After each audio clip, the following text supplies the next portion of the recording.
Welcome to the Jazz Flyte Podcast. I'm your host, Darrell Scott, and together we will dive into the lives and careers of the jazz legends who have left a rhythmic imprint on the world.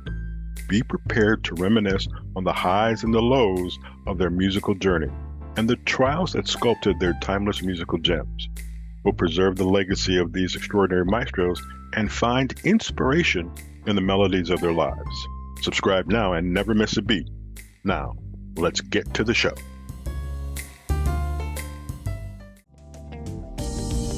Time is wasted living in the past, and the world becomes this crazy endless maze. Out there on my own, I question everything. Suddenly I found myself wishing my days away. Take your time, but I don't mind. I love the way you are, so unconventional. Ladies and gentlemen, hi there. Welcome. Greetings. Have a wonderful day. My name is Darrell Scott. You are about to hear the Jazz Flyte Podcast. Today's guest, young lady, the first thing that caught my eye, I'm serious, the very first thing, you were in Wonderlove? Mm-hmm. Yep. How? And for people that don't know, we're old. That was Stevie Wonder's group, background group. So how did you get to Stevie Wonder and Wonderlove? How did this start your career? It started my career. I was a student at Morgan State University. One of my best friends, Kimberly Brewer, had moved to LA to be in a girl group the year before. And the girl group didn't work out, but she was able to audition for Stevie Wonder. And she started working with Stevie, singing back. She was in Wonderlove for a year or so, or maybe a little bit more. And then she came back, brought Stevie back. Well, Stevie came back to Baltimore to do a show with the Morgan State University Choir that was under the direction of Dr. Nathan Carter at the time.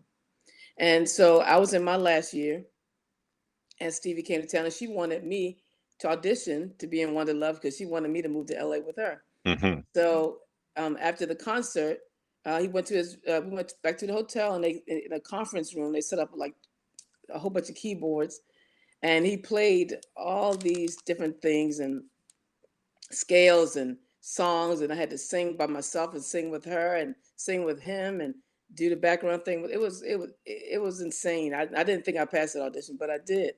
And the next day, after I spoke to them, I said, Stevie, I have 1 year left at Morgan. Is it okay if I come out to LA next year? I just want to finish what my parents sacrificed for me to go to school. Right. And I wanted to finish my degree and hand it to them and then move to LA. And he said, absolutely. He said, call us when you finish school. And I did a year later, the next February, when I graduated, 1991. I called Kim and I said, Kim, Stevie has any work for me out there? And she said she's gonna talk to him. They called back on the phone, and he said, come on out when you can. You know, as soon as I got to LA, I would say weeks later, he was working on the Jungle Fever soundtrack with Spike Lee. Mm-hmm. So my first ever professional recording session was singing background on the song These Three Words. And so that was the whole process. We got to the studio at 3 p.m. and Stevie didn't show up till like 2 a.m. So we sat there and we waited quite a long time. But my first check was amazing. When I got that check, I was like, wow, this is amazing to get out of college and make this kind of money. And it was beautiful just working with him. But I only worked with Stevie from February until October. In October, he took his older crew, I should say, the ones that were more experienced with him, to Brazil for a big Brazilian tour he was doing. And so I was brand new, so I wasn't asked to go on that tour. So I had to work, and I had to get jobs, and I worked at a music store called The Warehouse. I worked at Macy's. It's called it's a Make company at the time. Right. Macy's, and then I taught a girl group. I managed the girl group. Anything to survive. So from October to December, I was out there in survival mode in LA. So, can you describe the feeling when the eighth wonder of the world calls you and says, I'd like for you to audition for my this group called Wonderlove. What what what is going pulsing through your body at this time? Because Just pure excitement and disbelief, and it feels magical. It really does. Most of my career has been magical. We're going to talk about that later, but this is that part of my life, that day, that time period, when I, in that whole year that I was trying to finish school, I was just excited. I kept in touch because Kim was my best friend, so I was able to keep in touch with what's going on, and so I didn't feel like I was going to just totally lose the gig. So I mhm, was relaxed with that part. But the whole time I was excited, knowing that I was going to go out and sing with Stevie Wonder. And Stevie Wonder is a I call him Steve because Steve is a nice man. He's a jokester, a prankster, and so for the time I spent with them doing these TV shows, what we did all the television shows, like a circuit. So doing with Spike Lee, we did Oprah, we did David Letterman, we did Johnny Carson in his last year, we did Byron Allen, we did so many TV shows to promote uh, the album and the movie. So we had a really good time, and it was nice. It was just a nice experience. I shouldn't do this. I have a Stevie Wonder story. Oh, It's very embarrassing. uh-oh. Uh, I was out of high school, and there was a girl I went to high school with who sang background for Stevie, Christy Oh, Black. wow. Oh, wow. Um, so he comes to this place, the Coliseum, and I get backstage, and we're standing in line to basically shake Stevie's hands. Mm. So we're in line, and I'm trying to be cool. Right. I get up there, and Christy said, "Give him a business card." I'm like, "What?" I said, "Okay, fine." So I give him the business card. He takes the business card and he kind of feels it. And he, he goes, he fell for it. And I'm like, oh my God, Uh-uh. seriously? It's terrible. And everybody, like the whole room, I was the only one that was not in on it. But yeah, Right. but don't get me wrong, meeting Stevie Wonder was kind of like, okay, at some point I need to breathe during this Right. meeting, but I didn't Oh, do that. yeah. So we go from Stevie Wonder and Wonderlove Mm-hmm. to Incognito. Mm-hmm. And this was a phone interview? Yes, I was working at the May Company, and what happened was Stevie's one of his singers, Bridget Bryant. She said, "Maysa, this producer I'm working for wants a kind of a jazzier voice for this track he's working on," and she sent me to him, and I recorded the song with him. And about a few weeks later, he called me and said, "Maysa, one of my best friends in London is looking for a new American lead singer for his band called Incognito." And I didn't know who Incognito was at the time. So I went to the music store and I looked up Incognito, and then all they had was the Always There Hmm. single we did with Jocelyn Brown. So I took it back and I listened to it and everything. And I was like, wow, this is great. I would love to do this. So I called it's another Steve. His name is Steve also. I told Steve, I said, yeah, I do want to audition. And so apparently when I went to work and one day I came home sick, and Bluey called and he said, Maysa, we've been trying to contact you for about a week and a half now. And we want to bring you over to London for your audition. And but I want to talk to you first to have a discussion about music and stuff. So we did. We had a long talk about music and life and love and family and all these different things. And he asked me to sing "Don't You Worry About a Thing," and so I sang it to him. He said, "Can you change the key and sing it again?" And I changed the key to a higher key or something, and I sang it again. He said, "Okay, Mesa." He said, "I had great talking to you. My manager's going to call you next week, and we're going to bring you over to London for your audition." Well, So, next morning, his manager called me and said, "Mesa, I don't know what you sang to Bluey, but you got the gig. We're not looking for anybody else." so you're out of college. I'm Mhm. gonna guess you're 22, maybe 23. I was 22, 20, but 23 by the time, yeah. So you're 23, Hmm. Morgan State, LA, and now you're going to London. You're right. How does a 22, 23-year-old young lady Man, deal with this? Because I Um, mean, you've uprooted once from right, college to LA, and now you somehow you're skipping the East Coast and going right. across the pond to London. How do you Yep. deal with that? Uh, a lot of love from my parents. I'm surprised my mother and father let me go. We're such a tight knit family. I just think it was difficult for them, but they didn't show me that. They just showed me a lot of love and support, and gave me what money they could for me to be all right out there in LA. And that's how we deal with that. But it was, I don't know. I felt so brave then. Like I can't imagine. Like literally, my son is 25 years old, and I'm sitting here like I'm worried about every second where he is, what he's doing. So I don't know how my parents survived that. They let me go to L.A. and then they let me go to London with no issues. They were very supportive through the whole thing. They just knew that I wanted to chase my dream of being a singer, and I started singing when I was 2 years old. So they knew that that's what I wanted to be and that's what I wanted to do, and they just supported it every way. So let's drop back a minute. You started singing at 2. So who were you listening to kind of pattern yourself after? Granted, you have your own style, but I'm sure Mhm. in the incubative stages, there were Yeah. people you wanted to sing like. Who were they?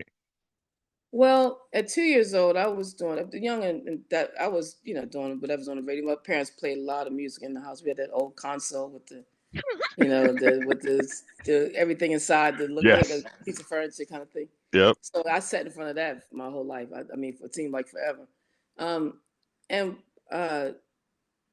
when I was 6, my mother took me to see Pearlie in Baltimore, the Baltimore uh, Morris Mechanic Theater.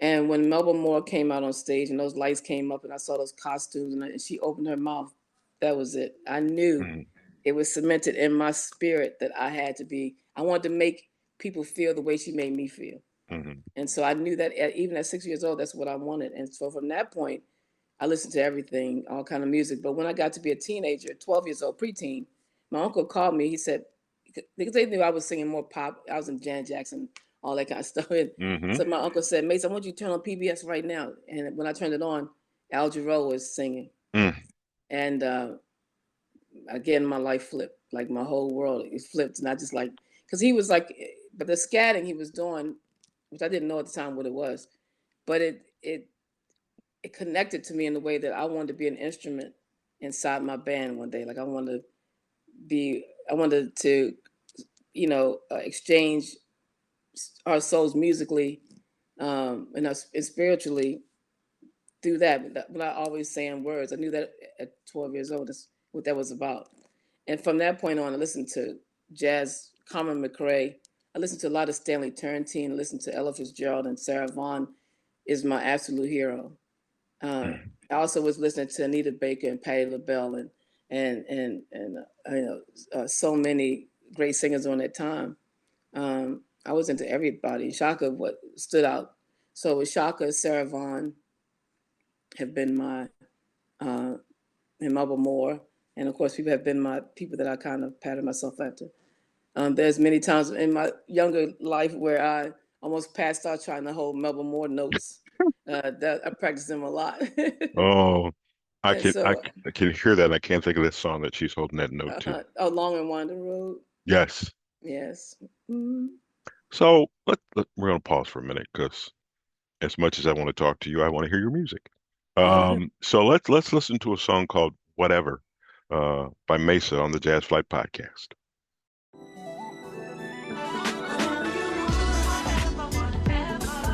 Whatever you want right now, whatever you need, whatever you need, whatever you need right now, whatever you want, whatever you want right now, whatever you need, whatever you need, whatever you need right now. Boy, you might have to spell it out for me, 'cause I wanna make sure I'm giving everything you need. Welcome back to the Jazz Flyte Podcast. I am Darrell Scott. My guest today is Maysa. So you spent time with Stevie Wonder. You've done the Incognito stuff, and then Mhm. all of a sudden you venture out on your own. Mhm. From the Wonderlove stuff, from the Incognito stuff, what did you take from those experiences to become that solo act? What was the, I'm sure there was some kind of struggle because now you're out front. Mhm. Um, everything is all the focus is on you. Yeah. How do you deal with it? How do you convert that energy? I think mostly it was adrenaline. Adrenaline and pure, like, I don't know, it was a focus that I had. I learned a lot from Bluey. I learned a lot from being in the band. I learned a lot from business wise. Um, I had to get an attorney. Had management. I had things in place when I was in Incognito, and we kind of just I moved on and started managing myself after a while, and just having the control. Even with these record labels, I still had a certain amount of control over my image, over my music. So it was a little easier for me. I entered the business at a difficult time. Um, it started with Incognito because it was an image, that whole Milli Vanilli, Oh yeah. you see Music Factory, what it's called. All that stuff was at the same time. So as small as I wasn't small enough in this industry. Uh, Hmm. or I didn't have a certain look. They wanted this kind of very light skinned woman with curly hair kind of look. That was in at that time. And so it was really difficult in the beginning. There are some, opportunities that I think uh, were not passed on to me because of what, for whatever reason, why I was too big or there wasn't the right look or whatever, that kind of thing. So I had to really focus on the music and stay focused on the music and know that, that's where I wanted to be. I don't care about the imagery so much that I'm going to sacrifice what I'm singing. My voice is what should carry me through my career. And that's where my focus changed. And so when I got to my solo albums and stuff, especially my first solo album, I knew I wanted to make a name for myself because that's what I moved to LA to do. And I was getting this opportunity back to back. Like, I spent 4 years with Incognito. Then I got the solo offer, which was another magical moment. While we were at the North Sea Jazz Festival, doing a room called the JVC Room, which is about 18,000 people. Hmm. And we had an amazing show, absolutely wonderful. And I was walking down the off ramp from the stage, and a man walked up to me and he said, "Hi, Maysa, my name's Carl Griffin." He said, Mm. I'm the VP of A&R at GRP Records. Are you ready for your solo career?" And I was like, "What?" I was like, "I don't know." I just smiled and was like, "Oh, thank you." I took his card. And he said, "Please call me when you get back to London. Call me when you get back to London." And I did. And they flew me over to New York. And that very day, I signed with GRP Blue Thumb Records and started my first album entitled Maysa. So So just magic. I'm trying to follow this path. Mm-hmm. It is Stevie Wonder and Wonderlove. It is Incognito, Mm-hmm. and then it's GRP with Dave Grusin and Larry Rosen, and that Mm-hmm. whole roster of artists. And it wasn't just a roster; they were also ahead of the game from a technology standpoint, Mm-hmm. doing all the digital stuff. Mm-hmm. I bow down Uh-uh. because or I just want to hang out because everything you touch is turning to gold. Mm-hmm. How are you feeling about all of this? You talk about being strong and doing everything and not afraid to fly and not afraid to Mm-hmm. go out and hang out with Stevie Wonder and do this and then travel to London and now you're going to GRP. Mm-hmm. What what is your motivation? I'm always interested in why people do. Why did you continue to do this? What was the force behind you that made you want to do this? I wanted to take care of my family. My dad had a couple of strokes by that time, and I wanted to help my mother. I started working at 15 when my dad had his first stroke. Uh, so I wanted to help him and help my mother pay bills. And so um, that was my main motivation to make sure my family, I wanted to make my family rich. That's what I wanted to do. Um, I wanted to make sure they had what they needed, especially my parents who were just my angels walking this earth. And I Mm. loved them and missed them with all my heart. But so that's what I tried to do. And, I was succeeded in some ways. I did help. And so motivation was to keep going. It was never to be a superstar. That kind of, I learned earlier when I was in my parents' basement at 14 and I was singing my music. I was like, God, and I was praying, like, God, please let me get to the point in life where people want to buy my music and that they can see my name on the marquee, and then they want to come buy a ticket to hear me sing. And I said, I just want to do it for the rest of my life, Lord, for a long time. In Jesus' name, amen. I remember that prayer. And God has given me the longevity, and He's given me the. It's been a struggle, like, and I still appreciate the struggle and the blessings, everything, to sustain myself as a singer without, I call, getting a real job. And I have not had to. I had a little spurt of that in 2006 after my son, he was born. In 2006, he was about 5 years old at the time, and I didn't have any work. I didn't have anything coming in. I had no shows. I had no music, new music out, and I was struggling here. And my mom was, and my father had passed, on. So it was me and my mom and my brothers, and we were trying to just make it. I was trying to help my mom keep this house that I'm in right now. And I went to Home Depot one day because since my dad passed, that's what we used to do together. So I go to Home Depot and talk to him and say, Dad, I need some help, and can you help me and encourage me or something, spiritually. And so I went to Home Depot, and someone told me to fill out an application, just to get a job, to get some money in. Right.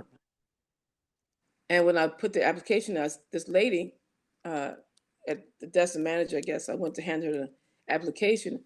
She looked at the application. She said, Maysa? She's like, oh, no, you're not good. Oh, no. And she ripped the thing. And she said, I have all of your music. I don't know what you're going to do right now, but you're going to be okay. But you're not going to work here. Oh, no. And I just bawled. I just started crying. I cried all the way home. And my mom said, why would you take yourself in there? You're going to be fine, Mace. We're going to be fine. Your music is going to carry you through, and you're going to be fine. And less than a week later, Kim Waters called me and said, Maysa, I'm working on this new album, and I want you to remake Daydreaming by Aretha Franklin for me. And my producer's Chris Big Dog Davis. And so we remade that song. And the company he was working for is called Shawnee Entertainment. They had such great success with that. They called me not even a month later, and they said, we want to sign you to a solo deal. And that's how I started with Shawnee. And I did, 9 or 10 albums for them. Wow. Yeah. You are truly a blessed woman. Yes. I'm gonna play this song, and then we're gonna talk about it afterwards. So we're gonna take a minute, and we're gonna listen to "You Are Not Alone," which to me is, I'll call it an anthem, but it's a song with a great degree of meaning. And I want to play a bit of it, and then we're going to talk about it when we come back on the Jazz Flyte Podcast.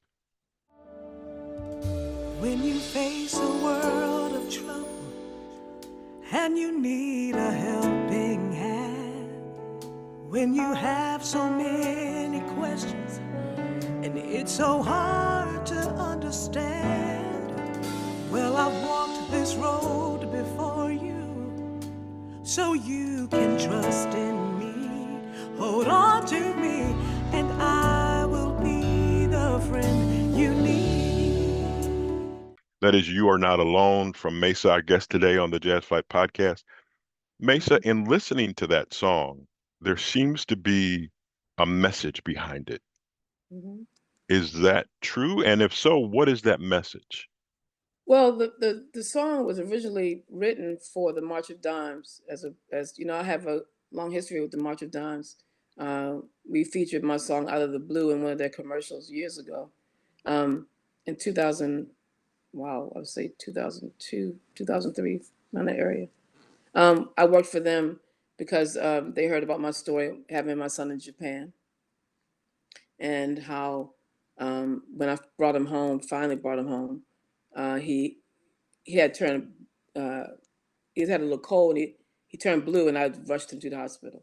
They thought he had something called the thing that went on my head. Oh Lord, I forgot the name of the term. Anyway, it started with the March of Dimes, and I wrote this song. We came back to do another feature for the March of Dimes. I wrote this song. It's so funny. So I told you about I go to Home Depot for my dad, and for my mom. After my mom passed, I go now to Home Goods. We used to go to Home Goods together. I was walking around Home Goods, and my manager at that time had told me, he said, Maysa, we need to start on this song for the March of Dimes because they want to do this pretty quickly. And being a mom who had a premature baby in a foreign country, or had a premature baby, period, I know what it's like, and I wanted to reach out to other mothers, let them know they're not alone in this process. I felt alone many times in Japan, in Osaka, Japan, in the hospital room, by myself. And I know that there are mothers here that alone feeling of your baby leaving your body is it's devastating in some ways. We understand it has to happen, but it's a different feeling, I should say. And so I started, and I was in the Home Depot, Home Goods, and I was just singing, and it just came, "You are not alone because I understand. I'm here to hold your hand through all of your tomorrows." And so that instantly came to me. So I sat down on the bench, and I remember singing it in my phone. I didn't want to forget it. And from there, I just started writing. I sent it to my producer, Chris Big Dog Davis, and he put the music to it. And I've continued to write the lyrics. And basically, for people, it can apply to anybody, not just moms who are, having premature babies or any kind of baby that's sick. It's to people in general that you understand that I know a lot of people feel lonely, but you're not alone here because there's other people that feel lonely as well. Mm-hmm. So yeah, to know that somebody else is going through, I wanted that song to be out there so people can know that not by themselves in anything. We are going to add that to our social media so everybody can hear it. It's a tremendous song, and hearing that story puts a greater impact on the song, and then hearing your story throughout this conversation, it just adds more and more to it. That song also started my record label. I decided to own myself. Yeah. So here's the other thing, and it's funny. You begin to talk to people, and I have a list of questions over here. I haven't asked half of them. But the record label's is on there. So you go from it's a journey, and somehow we need to map this out from Morgan State to Wonderlove to Incognito to GRP to your own record label. to Shawnee Entertainment. Right. Kim introduced me to Shawnee. Yeah. Yeah. So this is all about you. I mean, it is a tough journey. It is. To maintain this and to take these steps, because now you were out front when you started your solo career. Now you're out front because you've got a solo career and you have a record label. Yeah. How you holding up? I'm doing well. The label is doing well. It has done well. Every time I put out a record, it does well. And I've been blessed. And let me just say, from the moment I was born to this point today, God has led me in the most amazing way to each thing. He has protected me and he has led me, and I will follow him forever because God, he's protected me in so many ways, especially in this industry. He's kept me out of chaos, kept me out of drama, kept me out of just a lot. And so I'm so grateful. I used to laugh when my father wouldn't let me go to parties when I was a kid. So he gave me everything in the house. He would buy me stuff, take me to the mall, he'd take us to the amusement park, take us to movies, whatever we could do to entertain us. So we wouldn't have to go to parties when I wouldn't be interested. And I used to be upset with him back in the day, I was a kid. But now I'm so grateful because my name's not on any list right now at all, no party list. And I'm so grateful that I wasn't that kind of person, a party person. And I stay focused. But I say all that to say that, God has taken me through every magical moment in my life. God has led me through it. And so I'm excited about what's going to happen now. But the label, Blue Velvet Soul Records, is doing really well. And I literally run everything in the label. The only thing I don't do is that I don't upload the guy who was my manager. He's my mentor, helped me build the label. He uploads my music for me because I haven't learned how to do that yet. But other than that, I do everything. I mail out my merchandise myself. When people buy stuff, I literally I do everything myself. I put the labels on. I put the merchandise together. I order my merchandise. I order my CDs. I run and I have a live music company as well. I do all my live shows. Dwayne Reed is my agent, and he helps me navigate people that come on my website and ask for come on my website and ask for certain things. So that's why he's been very important. And so I'm excited to do this show for him in Warren, Ohio, his hometown, and it's going to be coming up very soon. It is. Yeah, it's funny as you talk, thousands of things are going through this head of It's mine. doing mine too. That's why I So, see. so you got a show coming up. Tell us Uh-huh. about what people can expect from the show. Wow. It's going to be amazing. I'm excited because I haven't been to Warren, Ohio. I haven't been to the Robbins Theater. And, I'm going to bring my amazing band and we're going to have a good time. During my shows, I do music from Incognito. I do music from my solo career. And I also have incorporated for the last 14 years something called Maysa's Old School Dance Party. And so we go back in time and really just to have fun and take people back, because most people at the shows are my age or older, understand the music. I'm an old school disco duck, child of the 70s. So it's going to be a lot of fun. We have Dana Morgan, of course, the beautiful pianist, and Sheldon Golden, who's a great comedian. So we're going to have a lot going on that night. I want everybody to come out and have a good time. And let's forget about the troubles of the world for a minute. Let me help you forget about everything, all the news and all this stuff that's going on in our world, and just have a good time. All right, there are two more things I want to get to, hopefully. Let's talk about Maysa's Kitchen Karaoke. First of all, another magical moment in my life. How did this start? Well, this started because of Walter Beasley.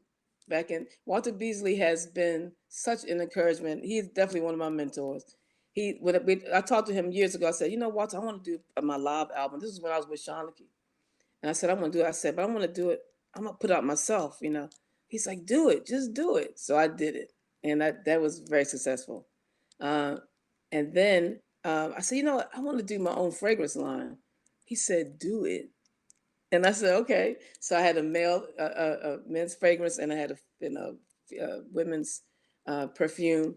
And when I tell you that sold out so much, I Really? reordered. It sold out like crazy. And I'm going to start that again. But the perfumer that I was working with, she went out of business and left the country. So I got to find somebody new to help me. So I get my new scents going. But and then in 2016, he said, Maysa, they got this new thing on Facebook called Facebook Live. I think you should do it to help keep in touch with your people. That's a good way to communicate to your audience in a big way, And I was like, I don't know. So one day I just put on some makeup. I turned on my computer and I had my speakers going, and I said, well, I'm going to sing to some people for a second. And like they came on, I said, hey, I have a new website. Hi, it's Maysa, y'all. I got a new website. And how you doing? And I'm going to sing a couple songs for you and thank you for my career and all that kind of stuff. And at the end, the people that came on said, hey, you going to do this again next Sunday? And I said, okay. Because at the time I was living in an apartment, not this house I'm in now. I was living in an apartment because I wanted my son to go to the certain school, so I moved closer to the school. So we were in an apartment. So I would do it in my loft in the area every Sunday. And at 7:30 p.m. Eastern time. So I would do that, and it just blew up. So when we moved back here, actually this house had burned down. And when I rebuilt this house, we came back, and one day, it was Christmas Eve, I remember. The kitchen island was there, but didn't have a top on it. We had a lot of cabinets all around. And I ordered some pizza, and all my family came over, and we did karaoke, for the Sunday Christmas Eve karaoke. And one of my cousins said, hey, this should call this Maysa's Kitchen Karaoke. Nice. And that's how I got the name Kitchen Karaoke. And so it's been an amazing blessing to me. So it started in 2016. We started that. And for 4 years, we were building and building and building great audience. But then the pandemic hit. Yeah. And during the pandemic, and it's so funny that a lot of my colleagues in the industry were, teasing me and talking about me behind my back, saying, why was she singing for free on Sundays? Nobody's coming to her shows. And they didn't know that my shows were selling out because of karaoke. That's the thing. It was a marketing tool that I didn't even realize was such a great marketing tool. So during the pandemic, it blew up even more. During the pandemic, we were getting 100,000 people a week. Wow. Watching Kitchen Karaoke, yeah. And so that was the most amazing part. and I just recently found out that Aretha Franklin used to watch Kitchen Karaoke. That blew my mind. I was like, so wow. So I know one day some friends of mine, uh, these promoters and from Atlanta, called me. I was doing Feel the Fire on Kitchen Karaoke, and afterwards they called. They said somebody want to talk to you, and I got on the phone, and people, Bryson was on the phone, and I was like, Nice. oh my gosh, I'm so sorry if you have to sing it wrong. He's like, no, you did an amazing job. You're so good. So that was amazing. So I got to meet a lot of celebrities. Phil Perry's been on. Frank McComb has been on. A singer named Don Tallman has been on. So we're developing Kitchen Karaoke even more now.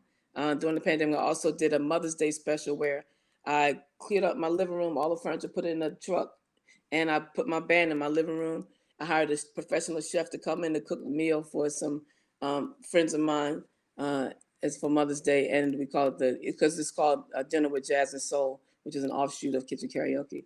And now, today, it's so ironic you're saying that we're making a sizzle reel to possibly get it for television. So we just hopefully that the people that are interested will come through.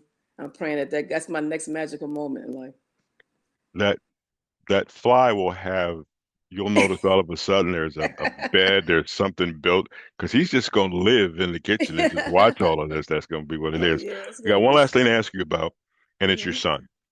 Oh Is yes. he your photographer? What does he I help you? know he helps a lot. My son has filmed several videos. Actually, the video for the song "Whatever," he Hmm. helped film that.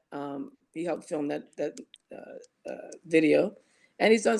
We filmed a video. We went on the Dave Carr's cruise, and he helped film a video. Him and my other best friend Troy Burton, and also the comedian Lonnie Love. They helped film a video that we're working on. It's called the song "Beautiful" from my album "Music for Your Soul." That's on my label. And Music for Your Soul, I'm gonna say that before we leave, a 19 song double album that I created and I paid for solely by myself. Every time I went to do a gig, I paid for something for the album. So a lot of friends of mine said, "Why would you do a 19 song double album?" Because people's attention spans on what they used to be, and I'm like, people my age and older got the attention span. They got time, and everybody has proven me right, and I've been very grateful. So now I have a sister album called Remix for Your Soul, and now for the next year, um, 2026 is a pivotal year for me because it's a milestone year, I should say. I'm 35 years in the music industry, 35 years with Incognito. I'm gonna turn 60 next year, next August, and there'll be 10 years of Kitchen Karaoke Sundays. So we're trying to work on a big tour to celebrate that, and um, and I'm excited. It's a lot going on, and I'm Dur very excited about it. dur During this anniversary year, you've got to come to Cleveland. This is Yeah, absolutely. I will say it this way because sometimes, and I don't share this thought with everybody. There are Hmm. times when you want to sit in front of the person and Right. just have a conversation. Yeah. Not necessarily about music, but Mhm. life and everything you've Oh, experienced. yeah. There is not enough time in this day, the next day, the day Yeah. after that, for you and I to talk about everything that you have done and everything that you feel. I am, as I say, I'm gaster-flabbered by this conversation. Thank This is you. fun. I I don't say that once again. I don't say to everybody. Oh. Whatever. I reserve the right to be able to call you back once you Yes. start this tour and the kitchen karaoke thing. Hmm. I want to talk to you again about getting it started and everything that went into it, about getting the label started, blah, blah. Hmm. We could just go on forever. But like, Right. seriously, if you come to Cleveland and you get in here a day before, Hmm. lunch, coffee, juice, That's water, sitting in absolutely. the park, just Yeah. talk it. Yeah. Um, and it's so funny. And we talked about this briefly, and we got to get out of here because yeah, Portia's going to kill me. Um, there's sometimes you look forward to speaking to people, and some people I had spoken to Al before he and I really sat down to talk. I had spoken to Sanborn. I had spoken to Gerald Albright, and Hmm. now G's like a friend. Uh-huh. What do you got going on? I don't know. You'll be on my mailing list. Um, he will be the inspiration behind the promo. We're starting 3 years, Hmm. August 7th. But Hmm. in talking to him, there was some video. He was in his car and he had what I call a pet. If you got a dog, He's got to walk on all fours and you can't carry him. Right. He had a pet. It was sitting in his hand. I go, dude, that's a pet. Come on. So he goes, you got a dog? And Brody at the time was out of the room. So I got up real quick to go get him. And somehow Kayla let him out the house and he got lost. So I said, I can't get it. So when we do this promo, I'm including Brody because hopefully he won't be laying down pretending he's asleep. Right. Have some activity because everybody always asks about him, wants to see him. Okay. She's going to kill me. Thank you so much. Thank you. Like I said, I reserve the right to be able to call you back. Yes, Good luck with the show. Good luck with Kitchen Karaoke. Is it possible to send you a message during Kitchen Karaoke? Do you see yes, them? I should be able to see it. Yep. Absolutely. Okay. Okay. Ladies and gentlemen, you have been watching the Jazz Flyte Podcast with our special guest, Maysa. Look at me. I'm all excited and everything. If you really like what we do, subscribe, view, tell your friends, artists tell other artists, and we'll go from there. Once again, Maysa, I truly appreciate this. This was so much fun, and we will talk again soon.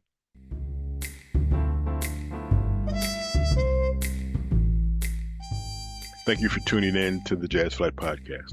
I hope you enjoy these stories and soulful melodies that groove through the doors of time.